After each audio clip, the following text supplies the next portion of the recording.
Shalom Bapak Ibu Saudara yang dikasihi Tuhan.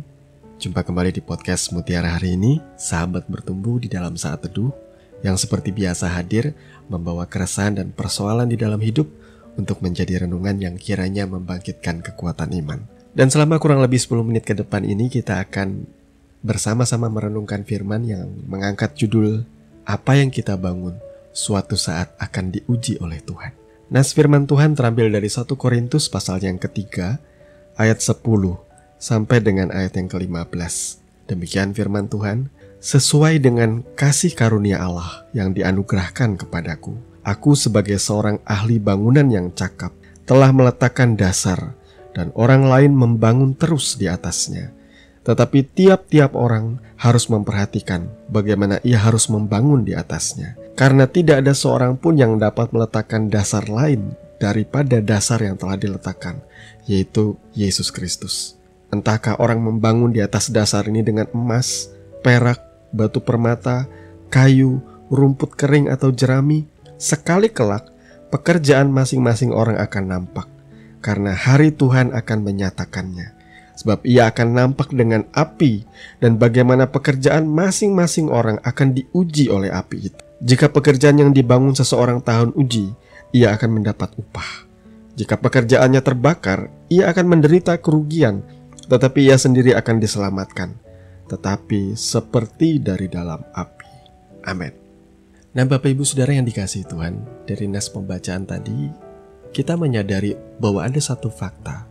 Hidup yang kita bangun di atas dasar apapun itu, akan tiba waktunya nanti, segala yang kita bangun itu akan diuji oleh Tuhan dengan api. Lantas kenapa Tuhan perlu menguji setiap kita?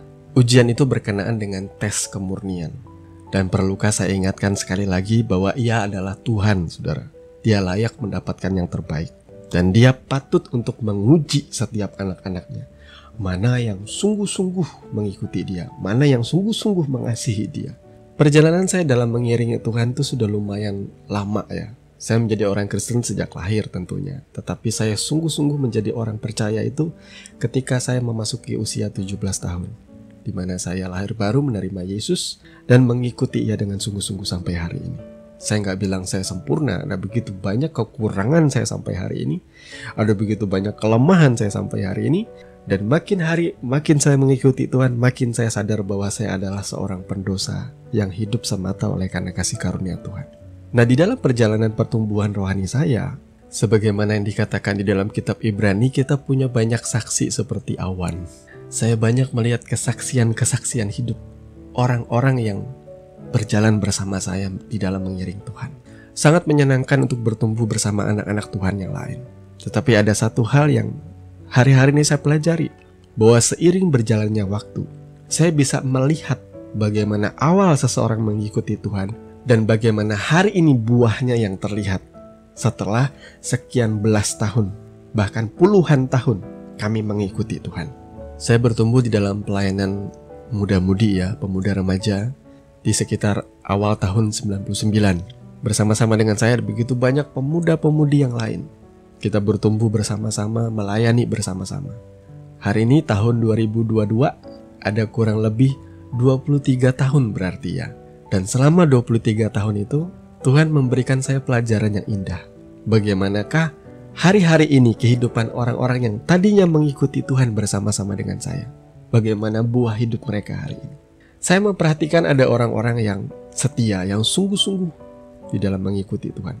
Dengan kata lain, mereka membangun hidupnya di atas dasar yang teguh, yaitu Yesus Kristus. Mereka membangun dengan apapun saya tidak tahu, yang pasti kayaknya ini bahannya berkualitas. Sehingga saya melihat hari ini kehidupannya diberkati oleh Tuhan, dan ia bisa menjaga dirinya sesuai dan seturut dengan kebenaran firman Tuhan. Tuhan menjadikan ia berhasil dan beruntung. Saya juga ada melihat teman saya yang awal ketika mengikuti Tuhan itu sungguh-sungguh bernyala-nyala, berapi-api. Tapi kemudian di tengah jalan ia kecewa, dan karena kecewanya ia kembali dengan hidupnya yang lama, mabuk-mabukan, bahkan menggunakan narkoba. Hari ini saya melihat ia masih hidup. Tetapi sahabat saya memberikan kabar terakhir bahwa ia mengalami gangguan kejiwaan, sehingga ia harus dikurung di rumah. Miris? Ya, menyedihkan. Itu artinya pondasi keselamatannya di dalam Tuhan Yesus Kristus ia bangun dengan bahan-bahan yang murahan. Ia tidak sungguh-sungguh menuruti dan berjalan di dalam terang firman Tuhan. Dan banyak lagi contoh-contoh yang saya lihat. Orang-orang yang sudah lama mengiring Tuhan. Ada yang meletakkan kesungguhan, ada juga yang setengah-setengah. Mau cinta Tuhan tapi juga mau cinta dunia. Ada yang cuma mau radikal di saat ibadah doang. Saat ibadah angkat tangan menangis memuji Tuhan, tetapi dalam kehidupan ia tidak mempraktekkan kebenaran firman Tuhan. Sehingga akhirnya hari-hari ini ia tetap rajin menggaungkan firman Tuhan, tetapi ia mengalami kehidupan yang kurang diberkati. Karena ia kompromi dengan dosa, ia tidak bisa mengelola keuangan dengan baik. Intinya ia tidak bisa mengelola berkat Tuhan. Ia tidak memiliki hikmat untuk itu. Jadi perhatikan saudara, dengan bahan apa engkau membangun kehidupanmu hari ini, suatu saat kelak semuanya itu akan diuji oleh Tuhan. Jika pekerjaan yang dibangun seseorang itu tahan uji, ia akan mendapat upah. Tapi jika pekerjaannya terbakar, ia akan menderita kerugian, tetapi ia sendiri akan diselamatkan, tetapi seperti dari dalam api. Dengan kata lain, selamat sih selamat, tapi gosong, hampir gak selamat.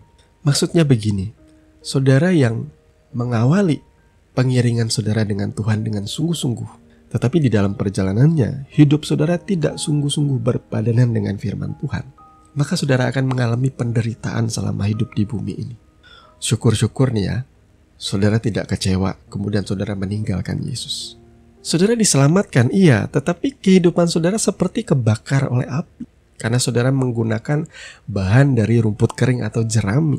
Kehidupan saudara tidak saudara letakkan di dalam kesungguhan kepada Tuhan.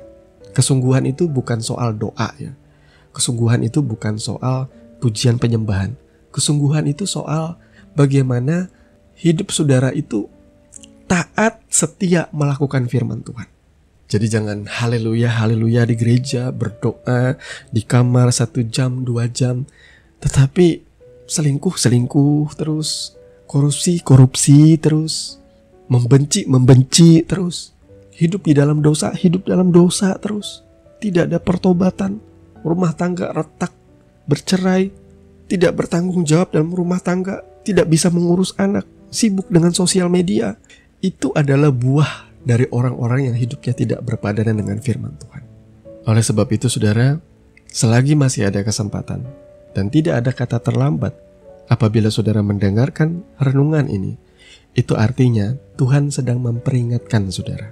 Mari, bangun hidupmu dengan benar. Engkau sudah memiliki dasar yang teguh, yaitu Yesus Kristus. Sekarang pergunakanlah bahan-bahan yang berkualitas. Kesungguhanmu, ketekunanmu, keseriusanmu di dalam mengiring Tuhan. Tempatkanlah kehendak Tuhan itu sebagai prioritas yang utama dalam hidup kita.